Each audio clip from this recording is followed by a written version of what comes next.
Hello and good morning, Glen. How are you doing today? I'm very good. How are you doing, Arrow? You good? Absolutely fantastic, except I think you should take your book back and change it to 501 extraordinary places to eat around the globe because you forgot to mention my kitchen. You forgot to mention my kitchen, Glenn. Come on. I'm ever so sorry, but there'll be a third edition. There will, and you've just given me a way in. So I love this book because I've always believed in the tradition of the roots of where food comes from. And you really do open up the door for us to climb in and study what everybody else is doing. absolutely, yeah. Well, that's a big part of the book. So yeah, that's. I'm glad you picked up on that. Really. So these traditions that exist in certain places. It's like eating the land's history. So yeah, I'm a big fan of that too.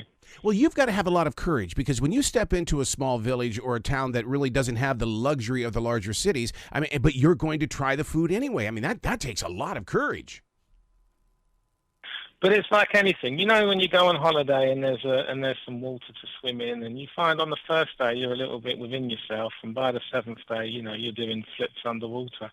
And food travels like that, really. The more you do it, the more you know what you can get away with. The more you know which rules to observe and which ones to ignore, where you can drink the water, where you should try the salads. But it's something that builds, and the more you do it, the more you'll want to do it. It's like anything, really. You bring up a really interesting point is when it comes to drinking and stuff like that. And, a lot of these beer companies and wine companies talk about it's in the water, it's in the water. Is it true when it comes to food as well? Is it the water in that particular location? Oh, I mean, absolutely. I'm a big believer in what the French call terroir. And, the land contributes to the flavour of things. I don't go away as much as you think, but I was in the French Alps recently, and I had some of their sparkling mineral water, and I can't believe how excited I got about water, and that's just to drink. So, but what the animals eat, what the plants drink, all of that goes into the taste, and that's why the same thing can taste so distinctly different in different parts of the world. So I'm a big believer in that, but I'm not going to hit you with any science. So what's in the beef in Argentina that really makes it stick out around the world? Well, I can only assume that it must be because Argentina, you look at it at a map, it's such a big, sparsely populated country, and they have such enormous pastures where the cows can roam. It's a bit like the south of America, I suppose. But whatever they do, they produce the juiciest steaks you can imagine, and they all go through Buenos Aires. That's the starting point. And if you go to Buenos Aires and you go to, I don't know, somewhere like Disnevel in the San Telmo area, you'll get a perfectly grilled steak. It will be juicy and firm at the same time, and you'll wash it down with a big glass of red Malbec, which will sort of trample the meat down into your stomach the way that heavy wine does. And but they eat steak breakfast, lunch, and dinner. It's a bit of a cliche, I suppose. But if you want steak, go there. That's what I would say. One of my favorite places inside your book, which is titled Food Journeys of a Lifetime, Marrakech. I mean, they've got it right. I mean, when it comes to soups, for me, it's all about the spices. I love spices, and so do the people of Marrakech. Absolutely. Well, Marrakech, I think, was the place where I had my epiphany that I cared more about food when I travelled than anything else, and it wasn't just the spices, it was the brochettes, which are the kind of meat kebabs that suddenly appear come sundown in the main square, and their tagines and their tiny little salads, so refreshing.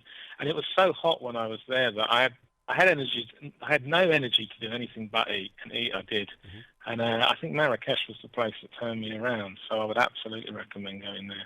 The market is such a great place, and I'm not talking about like a grocery store market. I'm talking about like the market in Seattle where you got the seafood, or even in Charleston, you've got the markets there and stuff like that. It's so important to go to a market to build, isn't it? Well, the market. So if you feel that you're into culinary tourism and you want to put food at the heart of your travel, and you want to get out beyond your resort, I mean, not that there's anything wrong with just eating the resort, but if you want to get out there, the market's such an easy first step.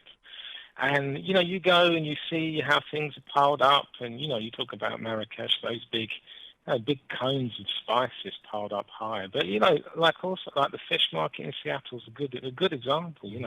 The markets in Mexico City, they're great first steps on your way to taking food a bit more seriously when you travel, and they can be bustly, they can be hectic, but, hold your nerve, haggle a bit, and it's a good experience, really, and everywhere has them. So, between the two of us here, because we both love food and we both have traveled so much, does Philadelphia really have the best Philly cheesesteak?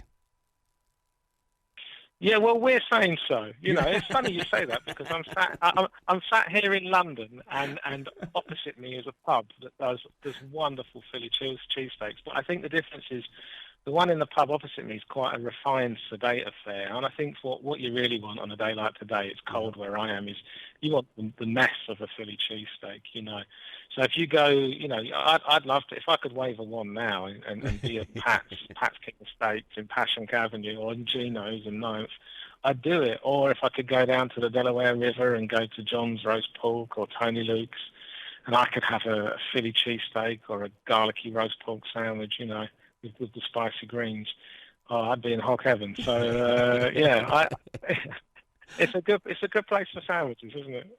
So how open are families when it comes to sharing those recipes? Because I mean that's what's great about this book is that you really take us inside the kitchen, inside the recipes and things like that. Are people open in sharing those family traditions? Yeah, they are. I edit with my other hat on. I edit a food and travel mag for National Geographic, and we have recipes in every issue. And some of them are from chefs, and some of them from cookbooks. But often we do get them from families, and they're more willing than you might think. Often the challenge is not the willingness; it's getting really good home cooks to pin down the ingredients to paper. Things they do by instinct and have done for years, and they learned from their grandparents. So the challenge more is to get these recipes down rather than the people being willing to share them. But when someone's a really good home cook, they'll share the recipe, but they'll know you're not going to do it as good as them. So they tend not to be as insecure about it as you might think. Wow. But recipes that have been passed down in places where the cooking has been good for decades, that's the best. Wow. Well, congratulations on Food Journeys of a Lifetime. This is truly a pocketbook for someone to basically to travel around the world and to discover new things in their own towns as well. Glenn, you got to come back to the show anytime in the future.